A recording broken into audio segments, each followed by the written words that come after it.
بسم اللہ الرحمن الرحیم رب اشرح لی صدری ویسر لی امری واحلل عقدۃ من لسانی یفقہوا قولی صلی اللہ علی حبیبہ محمد وآلہ وسلم۔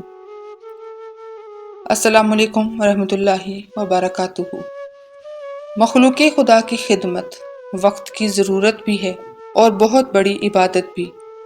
کسی انسان کے دکھ درد کو بانٹنا حصول جنت کا ذریعہ ہے۔ کسی زخمی دل پر محبت و شفقت کا مرہم رکھنا اللہ کی خوشنودی کا ذریعہ ہے۔ کسی مقروض کے ساتھ تعاون کرنا اللہ کی رحمتوں اور برکتوں کو حاصل کرنے کا ایک بڑا سبب ہے۔ کسی بیمار کی عیادت کرنا مسلمان کا حق بھی ہے اور سنت رسول کریم صلی اللہ علیہ وآلہ وسلم بھی۔ کسی بھوکے کو کھانا کھلانا عظیم نیکی اور ایمان کی علامت ہے۔ اللہ تعالیٰ قرآن پاک میں ارشاد فرماتا ہے، جس کا مفہوم ہے اور اللہ ہی کی عبادت کرو، اس کے ساتھ کسی کو شریک نہ بناؤ۔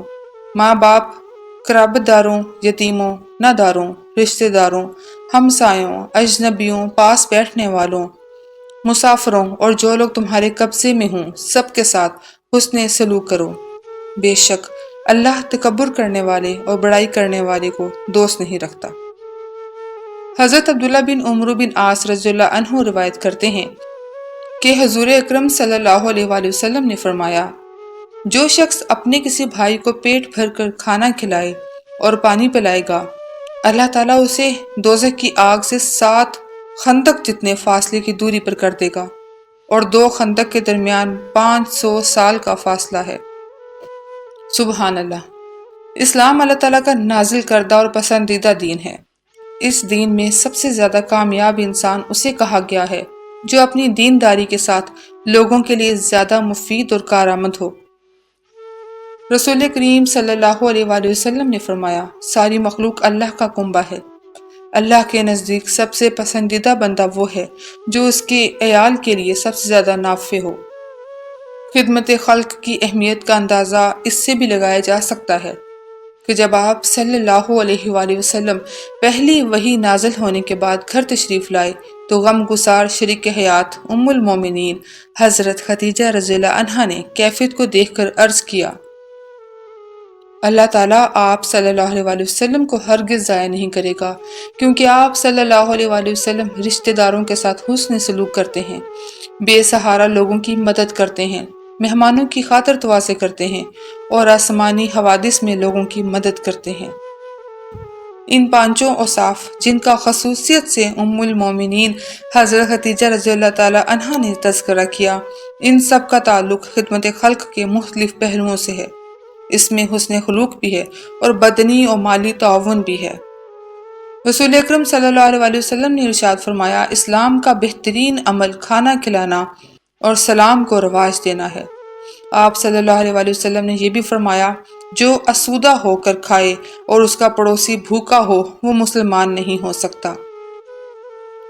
حضرت ابن عمر رضی اللہ عنہ سے روایت ہے کہ رسول اللہ صلی اللہ علیہ وآلہ وسلم نے فرمایا، مسلمان کا بھائی ہے، نہ دوسرے پر ظلم کرتا ہے نہ اسے دشمن کے سپرد کرتا ہے۔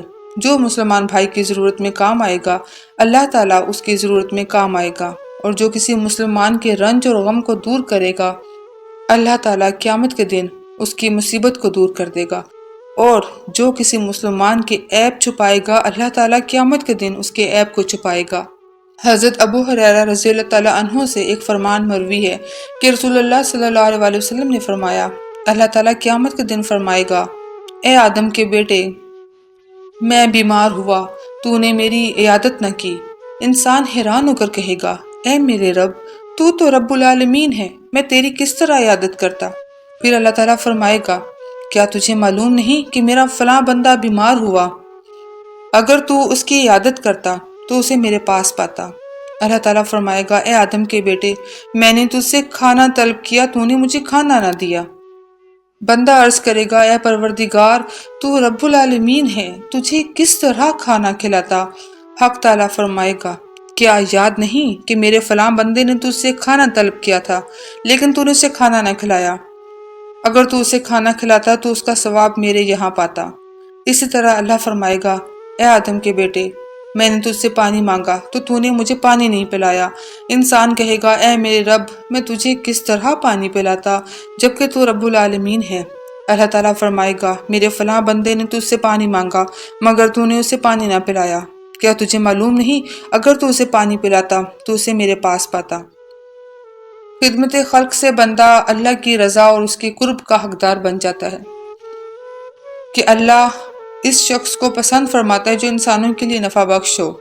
خدمت کا سب سے اہم ترین فائدہ یہ ہے کہ خادم و مخدوم کے درمیان محبت و الفت کو فروغ حاصل ہوتا ہے اور باہمی قربت بڑھتی ہے۔ اس کے باعث انسان برے اخلاق اور اس کے دامن فریب سے نجات حاصل کر سکتا ہے۔ کبر و نخوت، ظلم و دہشت، جبر و تشدد جیسی خطرناک بیماریوں کا علاج خدمت خلق کے ذریعے کیا جا سکتا ہے۔ خدمت خلق سے محبت و شفقت اور ہمدردی و اخلاص کے علاوہ اثار و قربانی کا جذبہ پیدا ہوتا ہے۔ خدمت خلق کا فائدہ یہ ہے کہ حق تعالیٰ غیب سے ان کی مدد فرماتا ہے اور اللہ تعالیٰ بندے کی مدد کرتا رہتا ہے جب تک بندہ اپنے بھائی کی مدد کرتا رہتا ہے۔ حضرت ابو موسیٰ اشعری رضی اللہ عنہ سے روایت ہے کہ جناب رسول اللہ صلی اللہ علیہ وآلہ وسلم نے فرمایا مومن دوسرے مومن کے لیے ایک عمارت کی طرح ہے کہ اس عمارت کا بعض حصہ دوسرے حصے کو مضبوط کر دیتا ہے۔